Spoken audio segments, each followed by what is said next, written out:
Member for Oropouche East. Thank you. Thank you very much, Madam Speaker, for the opportunity to contribute to this debate on the last day, I believe, of debate in this House.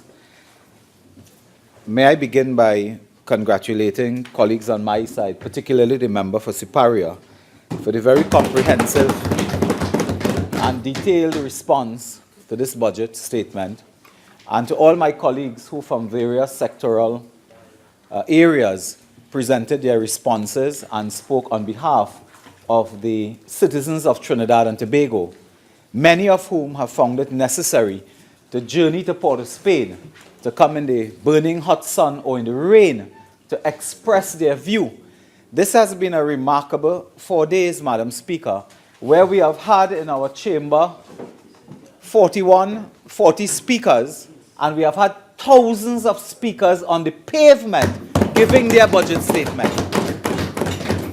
Whether it is casino workers, maxi-taxi drivers and operators, other workers, fishermen, and so on, they came outside to present their parliamentary budget response. And we must applaud the democracy. And instead of intimidating and harassing and telling people not to be used by ABC, we must applaud citizens that they can come to the parliament and express their criticism, their discontent with the administration of the day. Madam Speaker, I would indicate up front that it is my intention to deal with two areas, really, two thematic areas. One would be to analyze government expenditure policy in response to a government that for 2 years have carried a mantra, have carried a slogan, have carried a theme that there is no money, that we are pressed for cash. The last speaker, for a few minutes, dealt with matters of finance. And the last speaker again told us the impact of the fall on revenues to the economy and the nature of the challenge that the government faces. And that has been a thematic for 2 years, that the government is facing this crisis. We don't have money. We have to do more with less. We want another catchline is value for money. I want to deal with that issue because it relates to expenditure policy. The other matter that affects us all is the matter of crime and criminality. I would like to share some thoughts on that as well. Because, Madam Speaker, it matters not if you don't have water if you are dead. You don't need a hospital bed if you are dead. You do not need social services, a food card and so on, if you are dead. And since this administration has been in place, we have had over 1,000 citizens of this country murdered. To date, we have had more murders per day than days in the year. We estimate that we will pass by far Lara's record, and we will go on to 500 by the end of this year. And that is what we face. It is the most burning challenge. While that is happening, our Minister of National Security from Point Fortin has declared war on crime. He has declared war on crime. The leader of North Korea declared war on the United States. The Venezuelan leader may declare such. He has declared war. Just before he boarded the stage to dance on that boat, he declared war on crime. Mr. Minister, as the member for Caroni Central indicated, you should really deal with the murder rate first before a declaration of war. Madam Speaker, I will deal with the matter of crime and so on. But just a couple points to make on the last speaker. Madam Speaker, I found it interesting that the last speaker said we are not about busing Mark. We're not about that. This is after 2 years of hearing about ghost workers at the Attorney General's office, where they said it went to the police and these ghost workers have been reported. To this day, nothing. It is not that they are not busing Mark, it is that they have no Mark to bus. They have none. They have none. What will they say? Nothing. And in the context where they have nothing to report, precious little or nothing, they have nothing to report. The minister from San Fernando East has not built one single house in 2 years. They took away the food cards. They have nothing to report in any sector. Madam Speaker, they are stripping this economy. It is like an obscene striptease act. Piece by piece, they are destroying the economy and destroying the society. They have nothing to report.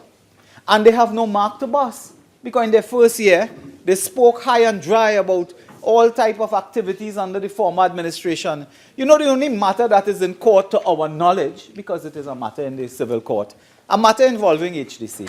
Madam Speaker, after 2 years, the government cannot file the requisite materials in the court. Statements. They cannot after 2 years. They cannot. But every time you see them, you see, Madam Speaker, this is the government of threats. The member for Port of Spain, West and Tans West, who appears more angry than anybody else, is the minister of threat. You threaten everybody in the society. The banker leader, we threaten him. We threaten the people at the Chamber of Commerce. The Wednesday before the budget, they went to the Hyatt to tell us that we're poor.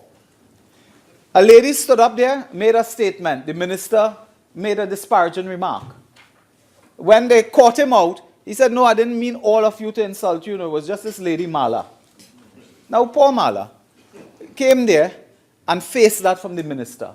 The prime minister says to shut up. When he's pressed on how could you say that, he said, no, I didn't tell everybody nothing. It was just the opposition I'm referring to. This is their modus operandi. It is one of threatening people. And I have been fortunate or unfortunate to be really the major recipient of their threats. Yeah. Madam Speaker, if you go to 10 people in the national community and you ask them who is the PNM after, 11 people will tell them the member for Oropouche East. If you ask 10, 11 people will tell you that. But Madam Speaker, a lion don't cower, don't hide. Then you lose the element, the definitional element of a lion. They believe that I will be frightened and intimidated and harassed and cower and I would stay quiet. But I know they are out to get me. That is why I am out to get you. That's why I'm out to get you. And I will continue. This morning, before I rose, Madam Speaker, I want to tell you, Madam Speaker, I just read my oath again. And the line to uphold the Constitution and the law and will conscientiously and impartially discharge the responsibilities to the people. I read this just before I spoke today, because I want to dwell on that as well. Madam Speaker, the last speaker raised a matter concerning Naparima. When Naparima spoke of Iraq and Syria, the ISIS is called the Islamic State for Iraq and Syria. It is both in one. So to say, we talk about Iraq and not Syria is neither here nor there. Nation states today don't exist like that before. There are transnational issues and international diplomatic challenges that transcend boundaries. Naparima understands that. He understands that. Madam Speaker, the member for San Fernando East again, spoke about the challenges of the economy, employers, and how much we spend it. Every minister talk about how much the last administration spent. Today I want to talk about how much they spend. Because, Madam Speaker, let me remind the national community, this occasion is not for the UNC to account for its performance. It is for the government to appoint for its performance. Not the UNC. It is for you. We are counted in September 2015. That's why we're here. We are counted and we are here. You have to account. It is not us. So don't shift it to talk about the NGC dividend and the money spent. They accuse us of spending money, but public finance involves spending money. You must spend money properly. And this is why when we speak so strongly, it is because we are convinced that we have done no wrong. Process has been followed. I never went all over the world and meet bankers and promise deal and tell them, I'm going to become a minister soon. I rest assured we will do some business. I'm coming back to that. Madam Speaker, so we are strong and we are brave. Madam Speaker, the sandals matter. I just want to deal with that quickly. The sandals matter. Now, the member for Tobago West is not here now, but to let the member for Tobago West know, Madam Speaker, that nobody on this side is saying that we don't need sandals or we don't need resort tourism and family resorts and so on in Tobago. Tobago needs that. We all know that. Maybe Trinidad need that too in Mayara and elsewhere. Right, of course. But that is not the issue. We are concerned with process. We are concerned with procurement. We are concerned with transparency. That is what we are concerned with, Madam Speaker. And Madam Speaker, for 2 years, this government has put a lot of emphasis on a twin pillar for development, for their diversification. Well, first, they are committed to diversification within the energy sector. And they are also committed, they claim, to tourism. And they have hedged that, they spoke so much about that. You know what is remarkable? After 2 years, they don't even have a piece of napkin signed by Sandals with a deal, with an arrangement. Not one piece of document, because this is a paperless government. They make deals without paper. The Prime Minister goes to Houston, comes back to announce, I represented you well. We had a nice deal cut there, and thank God I went. We have a supply of gas to follow. We said, who you went with? Nobody. What you have in writing? Nothing. So when we form the government soon, and we want to fully implement his wonderful work, who we need to talk to? Somebody in Houston we don't know? What to go when we go there? What to say? A gentleman from Diego Martin West was here. What all you agree to? Tell us. We want to implement. There's a problem, Houston.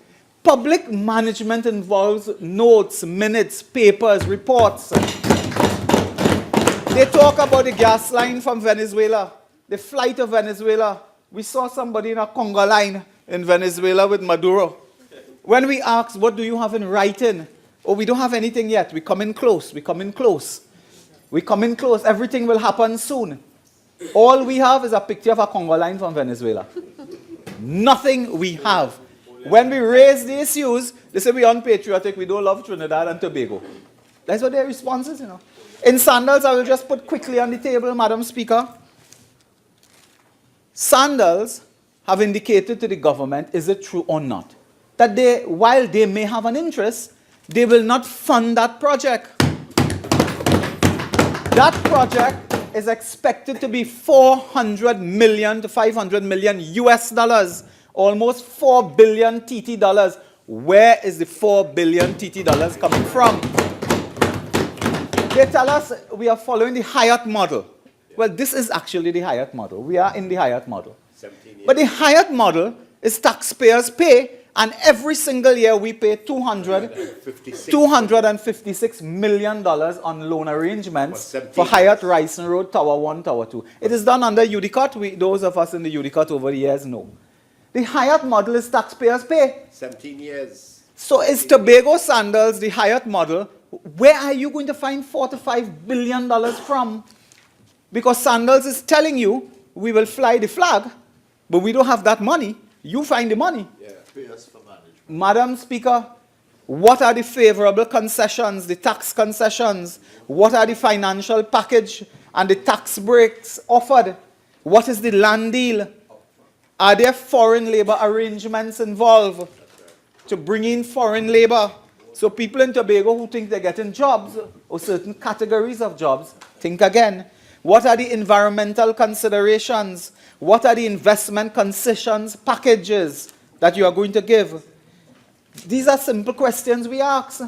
If you are and you know one problem with this government, the member for Karen East, he bought 98,000 laptops in 5 years. Anybody know that? 98,000 laptops. No iota of corruption and sin. They try to rent 2 boats, they can't do it without bubble. To get 2 boats, they can't do that without bubble. You know it had 4 probes for 2 boats? They can't do it without some cooking up, some corruption, some bubble. And tell us up front about Sandals before you create a situation where we need 20 probe into Sandals. Who has the land been transferred? If it has been transferred to which company? Who is the chairman of that company? Who are the directors if the land has been transferred? We ask you, are there considerations for an expansion of the airport in Tobago? If that airport is to be expanded or a new airport built on whose lands? Will you do that? What is the infrastructure cost? Do you all know that, even know that by now? And Madam Speaker, is that project to be funded outside of the constitutional THA budget allocation? Yes. These are important questions you must confront now, otherwise you will have to put 20 probe in place after. Do it up front and level with the population. We are not saying no to sandals. And the final point on sandals I raise. What is it about you? There's established procurement processes in ministries, Central Tenders Board. You have not implemented procurement legislation yet. So you have CTB and so on.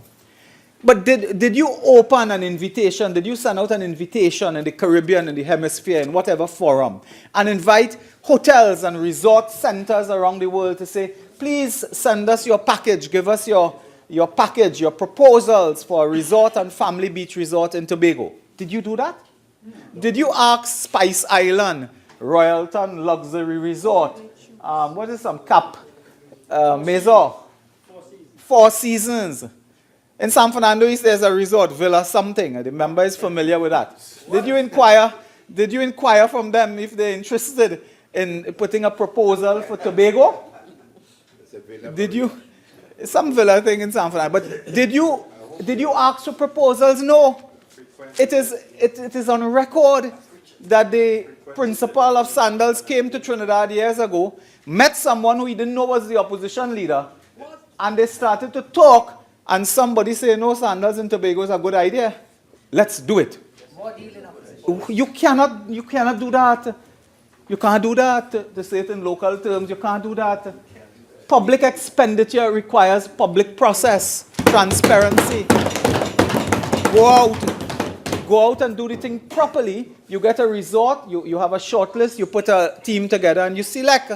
The member from Moruga now disturbing, but he will find his way by himself, Madam Speaker. Yes, Madam Speaker. I heard him speak, Madam Speaker, from Moruga Table, and I took some notes to respond to Moruga Table, and he left. Madam Speaker, when he was talking, the sign language man could not understand. There's a man right here on the screen. Couldn't understand what he was saying. He made some statements about history and Moruga and the road. You know, they had sod turned in for the roads in Moruga in his office. They turned the sod in his office. But when he come back, I don't like talking behind people back. Madam Speaker, I want to get to another key matter. Everybody, the mantra, we don't have money, how we could do this without money, we have to cut and paste, we have to do this. Madam Speaker, look, I can't display nothing, but I can hold in my hand, close to my chest. I cannot brandish nothing, and this is, I put a clear page, Madam Speaker. This is information from NLCB. National Lotteries Control Board, multi-billion-dollar enterprise, came to us because people believe that if you come to us with information, we can articulate in the parliament and elsewhere and call people to account. NLCB, and I want to raise some matters about expenditure policy there because the Attorney General and others said, we don't have money.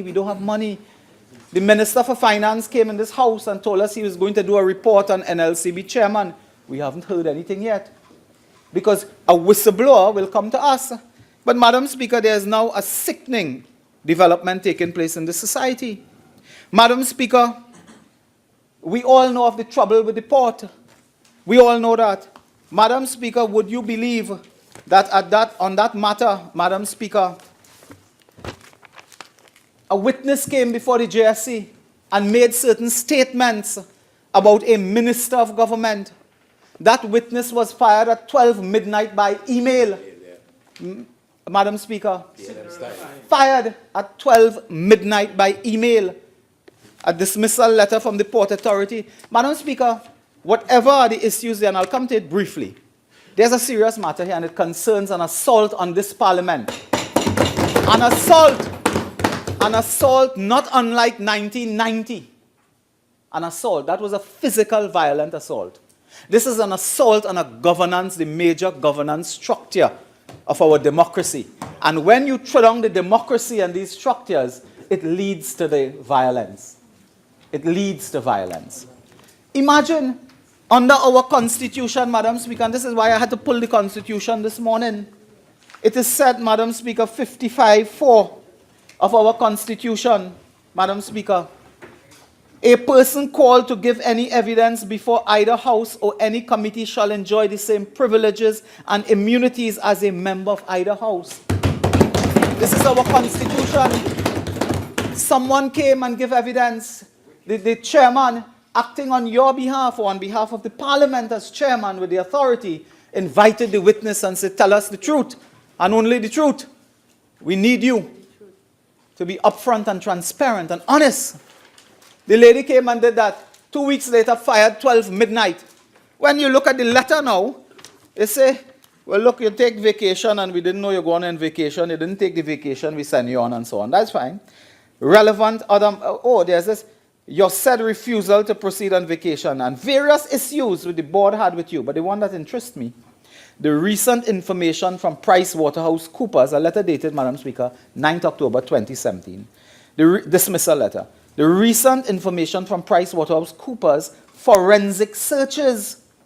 Madam Speaker, the minister in charge of everything told a post-cabinet press conference 21st September, and I quote the minister, I think is member from Police North St. Anne's West. Minister in the Ministry of Attorney General Legal Affairs yesterday said the ministry has already begun to conduct a forensic audit, forensic investigation and examinations at the Port Authority. This involved computer equipment, laptop, phones, and so on. What ministry, when we ask, how can a ministry seize devices from a statutory body, an entity such as the Port Authority of Trinidad and Tobago? The Ministry of Housing has in its building the HDC. This Minister of Housing cannot go to Mr. Newman and tell him surrender all your computer and your phones and so on. We're doing Madam Speaker, an analysis. Standing Order 48.1, there is no relevance.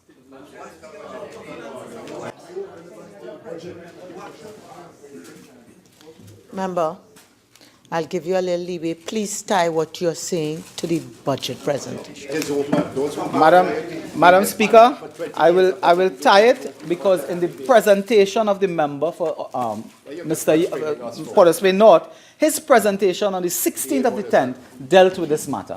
And I would just like to respond. The member for Portersway North said, and I quote, "It is trite law that an employer who owns the equipment of an employee is entitled to take the equipment of the employee and to look through the equipment of the employee." He said this. I respond. The Ministry of Works and Transport or the Ministry of the Attorney General is not the employer of Charmaine Lewis. The Port Authority is. It is a statutory body. And the ministry is not an employer. And this letter suggests that PricewaterhouseCoopers is acting as the FBI. That's right. Doing forensic analysis. When that phone, and I will end with this, there's a dangerous issue here. When that phone and computer goes to PricewaterhouseCoopers, do you know now they have all the secret, private, and confidential matters of the Port Authority of Trinidad and Tobago?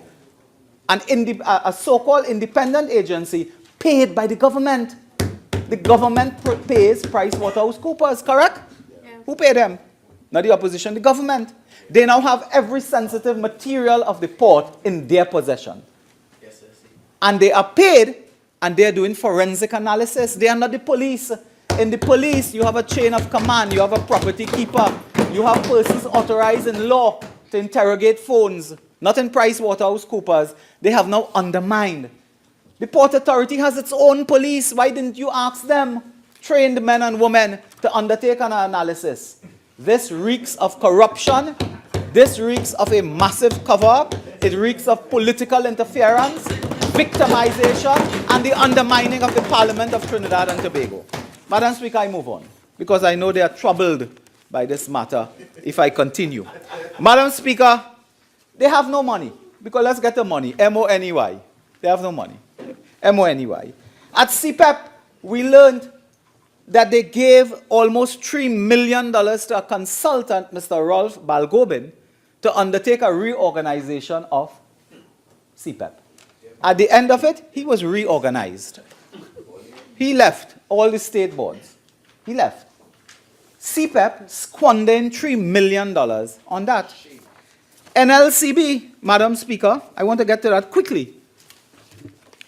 NLCB is told, as the rest of the national community, to tighten their belt, and they have to cut the expenses and so on. Madam Speaker, we are seeing a total mismanagement of a leading financial organization in this country. The report suggests that they have squandered money as if they never see money. They have spent and overspent on trips abroad, Madam Speaker, lavish travels to China, Italy, Las Vegas, Magdalena, Tobago, expenditure on awards ceremony. The Minister of Finance stopped one trip. That's what they're muttering. The minister stopped the travel of NLCB. I asked the Minister of Finance, did they return the money? Just confirm that money given to officials of NLCB were returned to NLCB when the Minister of Finance actually did clip their wings. They were off to China, off to Japan, and the minister clipped their wings. Whether they returned the money, that's the issue. They had awards ceremony, Madam Speaker, and I will come to it. Retreats at the Hyatt, cricket excursions, invoices to friends and family. Unbelievable how they spend money. Let's look at the money. At Hilton, NLCB staff on awards function. They took vouchers from Massey store. You know the total amount of these vouchers, Madam Speaker, which they paid was almost $100,000. $80,000 plus additional expenses of $23,000 paid to Massey. This voucher for employees at a time when they claim they have no money. Madam Speaker, 10 members of staff received Staff Long Service Award, $108,000. They bought Johnny Walker Black from A.S. Bryden as gifts for board members, $40,000. And yesterday, the Minister of Health, poor fella, I saw a newspaper report, Madam Speaker, Minister of Health complaining of the too expensive for a screw. That's what he was complaining about yesterday. A screw for $3.50. They're buying in the regional authority for $1,200. He went online on Amazon and see the screw for $3.50. He complaining that the screw too expensive, and at NLCB, $40,000 on Johnny Walker Black. That is where we reach, Madam Speaker. He wanted a cheaper screw and couldn't get it. And complain about that while NLCB is squandering this type of money. Madam Speaker, decoration for Hilton for their function, $106,000. $60,000 sound system. Hear this one. The entire bill for their awards ceremony was in excess of $800,000 at NLCB. Complaining about this titanium screw. Madam Speaker, the children's party in excess of $250,000.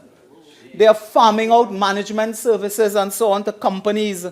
$400,000.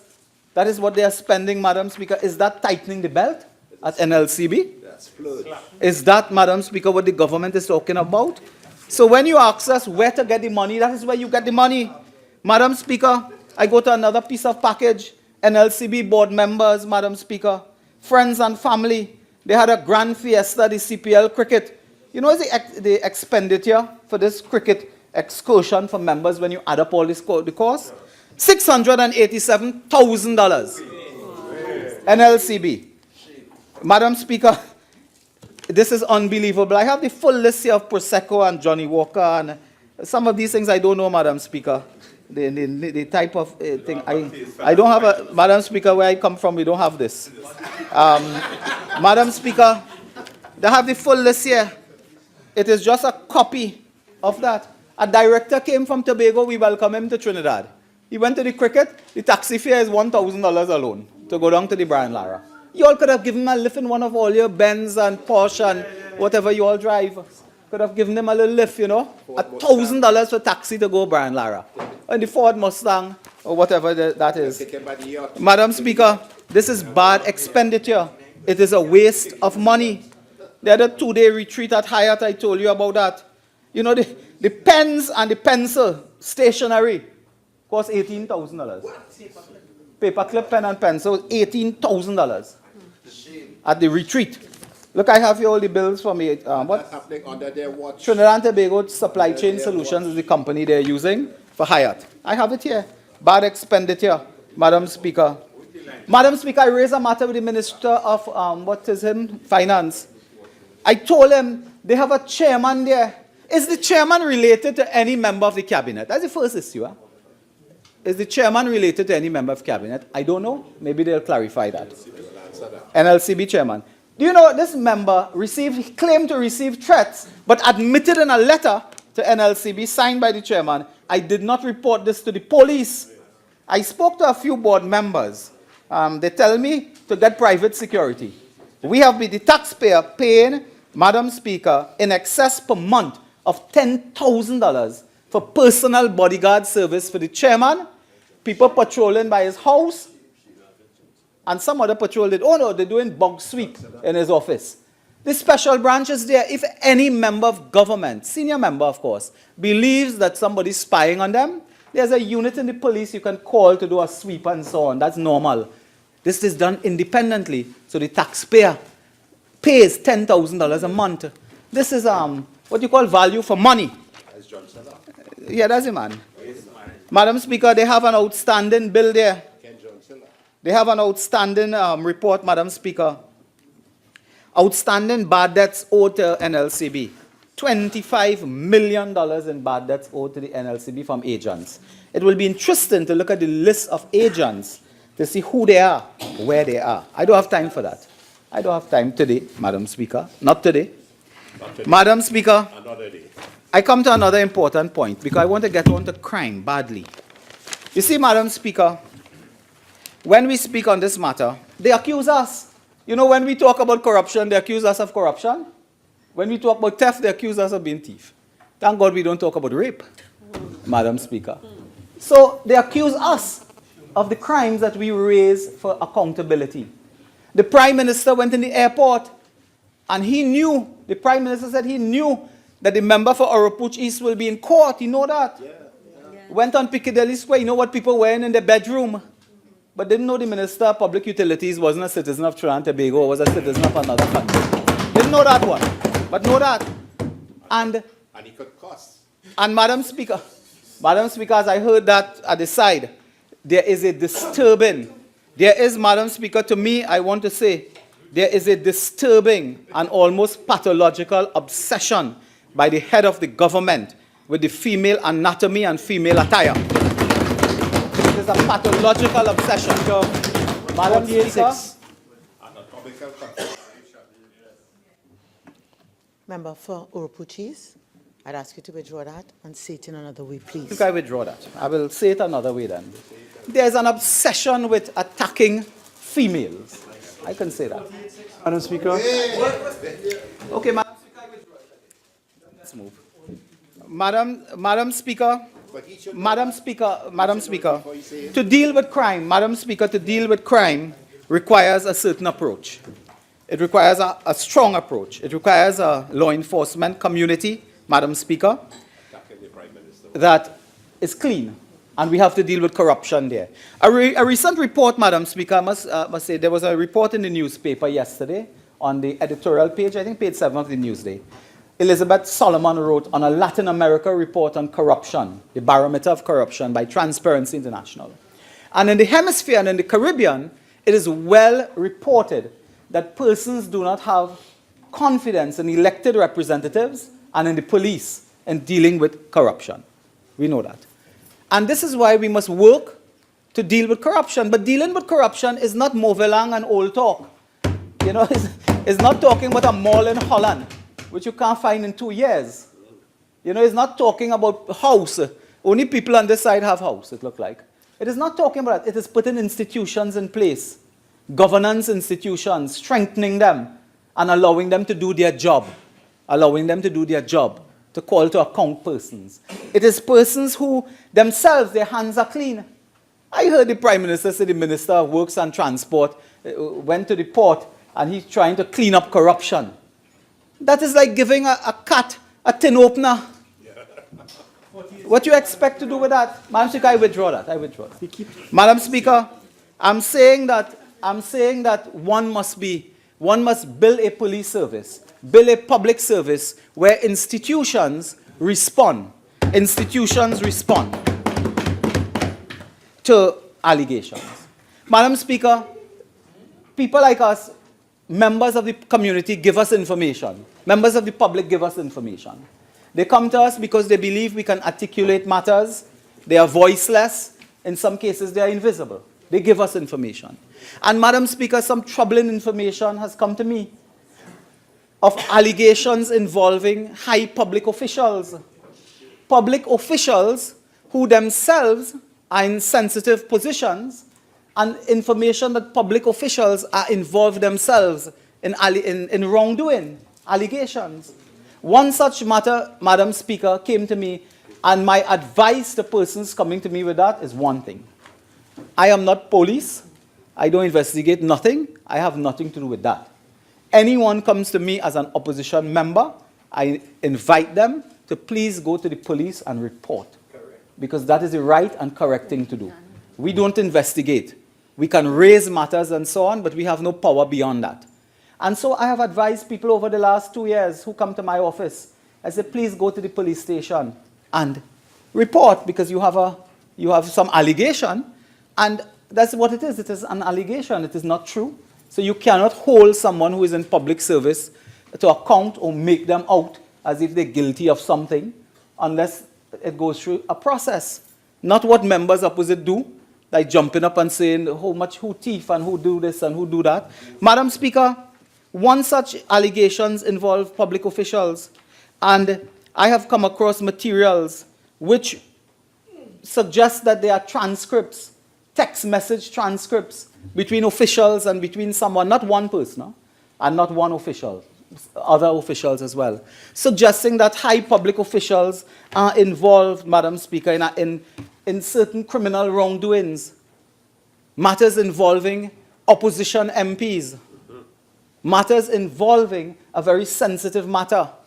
One matter came to me, Madam Speaker, and a chill ran up my spine because it spoke to a conspiracy to plant recording devices in the office of an opposition member of parliament. And when I asked for some material to substantiate that, Madam Speaker, I got something in which a public official is replying to the person to say, I'll be away for a few days. I'm waiting on you. I have to be at an important event tomorrow. We will do the rest next week. Thanks to you. I appreciate your reach out. Madam Speaker, and what troubled me is when a public official is saying, I am at your convenience, just let me know what you need and when, and I'll be ready to assist you. Be comfortable and prepared. Meet me after 6 at the office. Then, great, remember we're in a new building. You can meet me in the new building in the basement. Madam Speaker. Yeah. Member, could you tie this to the budget, please? Thank you. Madam Speaker, when the member for Point Fortin spoke on dealing with crime, and the Attorney General and the member for Port of Spain North, St. Anne's West, they spoke about dealing with corruption within government and within the law enforcement community. They did. All I am saying to the members today is that the threat is real. The threat is real because if it is that members of persons in high public office, something like this could be happening, Madam Speaker, where someone is reporting to us in the opposition that they are engaged with public officials in a conspiracy to wiretap an office of an opposition leader. It is serious, Madam Speaker. President of the United States was impeached on Watergate. President Nixon lost his job on this matter. And in this, Madam Speaker, I will not read every single thing now because I want to move on. In this matter before me, a public official is saying, I am sending recording devices, SIM cards. What else do you need? And I have a go-between, and the name of the go-between is here. I can't call the name because I can't do that. The name and number of the go-between is here. He's on his way to meet you. I have confidence in him. You can trust him. I have them, and you will get them. Sorting out the SIMs now. Will do. Madam Speaker, all of this would have meant nothing if I had this alone. Would have meant nothing. This means nothing really in the scheme of things because you don't know the actual offense. And it continues, I'll not read everything, 28 pages of text. But Madam Speaker, it is my information that a report has been made to the police to investigate this matter and investigate one or more high public officials for a conspiracy to wiretap, to plant recording devices, and to break in the office of Opposition Member of Parliament, Attorney at Law, Senator Gerard Ramdeen. Madam Speaker, I don't have the name of the public officials, I have the number. I have the number. I can tell you the number. If you want, you can ring it. You can ring it. The number is 683-6442. That's the number on the document. I have never tried this number. I don't know if it's the number of anyone in the House or outside. Madam Speaker, you all can dial it. It may vibrate in the House. Madam Speaker, this is a serious matter. The police is in the... 6, what does this relate to in the budget, given somebody's telephone number? Foolishness. Member, I'd ask you to move on. Madam Speaker, in moving on, could I indicate that it is my information that the draft of this transcript of text messages has been placed on the social media by someone. And anybody want to read can go there and read it. Madam Speaker, let me move on now. Another matter that troubles me, Madam Speaker, is some time ago I asked a question in Parliament. And that question related to a statement the Attorney General made that he had received legal advice on a matter. And when I asked him the question in Parliament, the question, Madam Speaker, was allowed properly. And the Attorney General got up and made an interesting comment. He said, yes, we got advice. I said, how much did you pay for it? He said, no, it was free. And the Prime Minister asked, what's wrong with that? The Prime Minister believes that he's running a parlor selling condensed milk, sweetie, and chubby. Madam Speaker, in government, you cannot allow a situation where people are giving you free service. What is that? They appointed a one-man investigator into the port. They asked him, the reference is there, August 15, 2017, a letter from the Prime Minister. You tell him, please give us a report on the procurement of the Ocean Flower 2 and the Cabo Star. You know he wrote a report on Galicia? That's like if you ask him to tell us about KFC, and he tell you about Royal Castle. That is what happened there. Madam Speaker, you know what? I want to say I want my money back from the sole investigator. The taxpayer want their money back, but we didn't pay. There is no legal contract. There is no binding arrangement. There is no proper terms of reference. Consideration. There no consideration, Madam Speaker. If a citizen is affected by that report and sue the sole commissioner, Madam Speaker, they can sue him for that, for what he did. There is no arrangement with the government properly. You have to pay for a service. Even if you pay a less money, the person does it for you a little, smaller fee. You have to pay. Mr. Mute did a report. We have no contract with him. We have no arrangement with him properly. So that we don't know if he breached any contract. This thing is wrong. That you meet people, they are your friends, you're in government. Could you imagine I'm Minister of Housing and something happened in the housing sector? I call up a friend and say, partner, come. We have some help, people making trouble here. Investigate this for me. You cannot do that. You have to properly recruit, properly secure, properly pay someone with the requisite skills to do a job. That's how it's done in public business. And the matter is not ending there. Madam Speaker, there's an issue down at Petrotrin, as if Petrotrin has not had enough bacchanal by themselves. Madam Speaker, there is an issue in Petrotrin. And Madam Speaker, the issue in Petrotrin revolves around consultants at Petrotrin, Madam Speaker. And Madam Speaker, consultants at Petrotrin. Madam Speaker, I've just been told that the information I give was seen by someone at TT Expose, Facebook, /TT Expose. Madam Speaker, at Petrotrin, they hire consultants. Well, they don't hire consultants. We are told, based on a report in a management meeting by their manager of exploration, Madam Speaker, that they are taking people on board to provide services, consultancy services. And when the managers at point appear in the note I have before me, asks, they are told that the consultants are free. They're doing service for free. One of the consultants is related to a government minister. Now, nothing wrong with that on the surface. The person is probably well skilled and so on. But do you work for free? And there are implications of this free work in the state sector. First, we are told that it may be free for the individual, but for a company linked to him, they get $1 million a year for that work. Honourable Member for Oropouche East, your original speaking time is now spent. You're entitled to 10 more minutes if you wish to avail yourself. Please proceed. Humbly, ma'am, I will. Madam Speaker, the Petrotrin report tells us, and this is a minute of a meeting held on Wednesday, 12 October, 2016. Madam Speaker, the managers are concerned about confidentiality agreements signed by consultants. They are concerned, Madam Speaker, with recruitment. They are asking the company's senior management, how did you recruit consultants? Was it by open tender? Did you invite persons to submit an application and assess applications? They did that at UTT as well. Right. They're asking, how is the vice president and others, do they not have confidence in us? How can we trust people with confidential information? And you know what is one bit of the confidential information? Information that if it got into the hands of lease operators can be to the detriment of Petrotrin. So, so-called free consultants coming in at Petrotrin, getting sensitive information on exploration that can be used by lease operators. Who is a lease operator? Huh? That is the contractors who outside in Catskill and wherever, Madam Speaker. And seismic information is also being made available to persons who have no contract, who have no recruitment policy, Madam Speaker, with Petrotrin. And this is a danger. We saw this trend developing with the government, where they invite people. They say, come, help us, we have a problem here.